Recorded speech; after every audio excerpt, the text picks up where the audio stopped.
Hello, this is Aaron Kupferberg for PowerPopaholic.com, and we're talking to Chrissie Hynde of the Pretenders and Welsh rocker J.P. Jones of Grace, who formed the new band J.P., Chrissie, and the Fairground Boys, and they have a new album out called Fidelity. Hello, everyone. Hello. Hey. Hey. So I heard the story. You met up at a party, and Chrissie, what first interested you in J.P.? His personality or his talent? Well, I didn't have time to meet him that night very much. We had a brief chat, but we exchanged numbers, and I went on tour straight away the next day, actually. And he started sending me a few of his songs, and I was just blown away by his songwriting and his voice. So, to be honest, I couldn't even remember what he looked like. It was, in a dark, smoky room, and so it was his voice and his songs that really I responded to first. So after this, you guys decided to meet up in Cuba, and can you tell me a little bit about how that, how you came to decide, hey, let's just meet up in Cuba as opposed to France or, any place else? Well, Chrissie said to me one day, she'd been on tour, and she said, "Perhaps you're going to Cuba before it changes." And I said, "Yeah, let's go." And so it was just very quick, on a whim, and took a guitar and ended up very unplanned writing all these songs to each other in Cuba. And that's how it happened. It was just all very spur of the moment. Very cool, very cool. How's it been so far with the, the label? It seems to be a trend with established artists. And would you have any advice for, other bands wanting to start their own label? Chrissie's shaking her head. Not really, because we're only still just learning what's going on with it. Not really. Yeah, when we first got together, we said, wow, let's have our own label and do our own thing, and we'll do all this together. And we didn't have any plans, but everything that we've talked about doing, we've done so far. And we've just, it's because we always defer to each other. So any plan we have, we can go back and, JP's smarter than me, and he has more. Not true. Yeah, and he's a lot more. He can get his head around business and the way things work in the world better. I'm kind of, an idiot, but I also have a certain vision on other areas, certain details. So we always come back together for every decision, and my personal feeling is that all the decisions we've made would have been just slightly different if we hadn't had each other. And I think we've kept each other always coming back to the center of our vision. Yeah, and I think the good advice would be to find the right manager, someone you trust. That's it's all in the manager these days. Yeah, you have to be the management has to be very proactive and really go out, and because it's a new world out there. The industry's collapsed, and nobody knows how it's working now. So you have to kind of piece it together day by day, and that's all we're doing. So you'd say it's like a trial by error kind of approach. Definitely. And, a manager runs everything now, I think. They make the decision with you. They talk to you, and then they, I think that's how things get done. And just find yourself a good manager, a friend. Right. Okay. Well, I just wanted to say that I love the album. It's got some really wonderful ballads. And I was wondering if you could talk. I know a lot of it is about the time, the time you had. And can you tell me where something like a song from like Misty Valley, where that came from, and and how that came to be? That was a song. We wrote all of the songs together, and they're all written about each other. So everything's inspired by each other. And when I was still on the road, I was thinking about him so much, and this is thinking about a person that I hardly knew, that I had taken one train journey to Wales to, meet him at the station there, and, just driving through Wales and seeing the beautiful valleys, and to me, he is the embodiment of Wales to me. So, all the images in the song are just how I see him, this longing to be in this place that you love. Great. Oh, very insightful.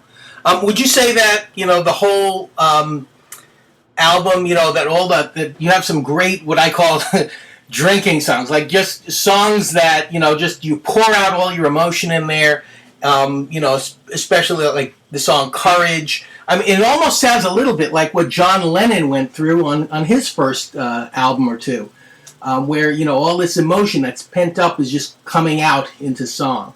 Would you agree with that? Definitely. I mean, I was in a little place back in Britain where, you know, pandering to like major labels, want of hit records for radio and being pushed into pop world, and you know, I was frustrated. And meeting Chrissie, she made me realise who I was musically and personally. And you know, this album is, you know, it's been such an amazing sort of vessel to get it all out, and you know, and what the way we feel about each other, and just it's, you know, it's only the truth on that record.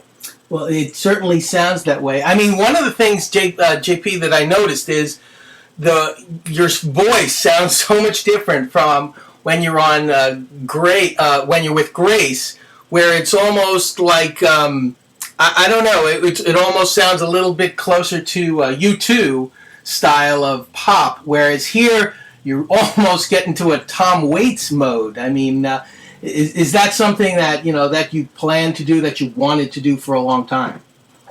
Well, no, because all the vocals, 80% of them are live on the record from Fidelity. Oh. And the Grace album, you know, I was, you know, brought to tears doing the vocals on that, because the producer I was working with just really was trying to get me to sing in a certain way that wasn't natural. And so it was making the Grace album, the vocals, you know, we spent days and days doing the vocals over and over again, and it was just really hard and quite unnatural, to be honest with you. So and, yeah. And so now, you know, that's the real JP on Fidelity for sure. Well, that's great. I'm glad to hear that. You know, you're doing it more at a natural pace. Chrissie, you're still doing a fashion label called Fairground Luck, and still involved with other causes like PETA. Is that still going on as you're doing this? Oh, I'll always be with PETA. The fashion label that JP and I are starting, you know, we have a real vision for it. It's not fashion. We wouldn't even call it fashion. It's just alternative to leather, really, is what it's about. And just providing things that, I mean, the urgency of it isn't what it's all about right now, because you can get, like, all sorts of alternative things which weren't available 20 years ago. Mm-hmm. But, you know, we're still very keen on it because what we found was that we're so busy with the record now. I mean, we haven't had a minute to, you know, even to make phone calls or do anything. We were in Long Beach last night. We're in LA. We're going to San Diego today. Wow. You know, we've been flying, and so we're just kind of put that on the back burner. We are going to do it next, you know, some point next year. We're just going to sit down and it's going to, yeah, just be the kind of like cool clothes that are alternative to leather that, you know, we're going to do like, we're going to get stars, people like Emmylou Harris and Lucinda Williams and people like that to just send a picture of their favourite pair of boots or their favourite jeans or favourite jacket, and we're going to recreate it and call it the Lucinda Williams, you know, version of that. Okay. We haven't pulled Lucinda or Emmylou yet, but, you know, we're hoping they'll be amenable to this idea. Well, it sounds like a good idea. Chrissie, one other question. I mean, there was a point where you were, you know, before this album got together, that you were considering a solo album. There was a lot of rumors that you were going to do a solo album. Is this sort of like you took the solo album thing aside and said, this is for me right now, or is there, you know, something else, a solo album in your future? That's the first I've heard of it. I've consistently for 30 years said I would never make a solo album. I've never mentioned the word solo. The only time I've said it is that it's in the negative. I don't want to even, it's never even crossed my mind. You know, I love being in a band, and now with JP I can actually share lead vocals and, you know, lyrical ideas. I mean, it's you know, I could have never dreamed this would happen, but solo, no, that's not me. Okay, all right. I like rock bands. I'm a rock band person. What do you think about the state of rock and roll right now? I don't know. We've been so busy. I haven't really paid so much attention. I think there's a real groundswell of bands. What do you think, Stacey? Well, I think it's really good to see bands, artists like Ray LaMontagne and doing so well, and David Gray's coming back, and like Bon Iver, people like that. It's a shame that I guess the top 40 radio is sort of so much synthesized. I think, quite frankly, rubbish. And but it's just great that, especially in America, there's just still a market for rock music.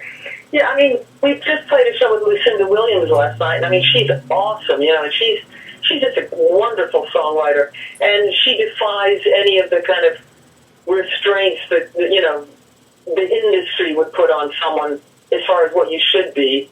I mean, she's kind of like a trillion light years away from Lady Gaga, for example. Right. And she put the audience eating out of the palm of her hand, simply with a beautiful voice and great songs. No costume changes, nothing.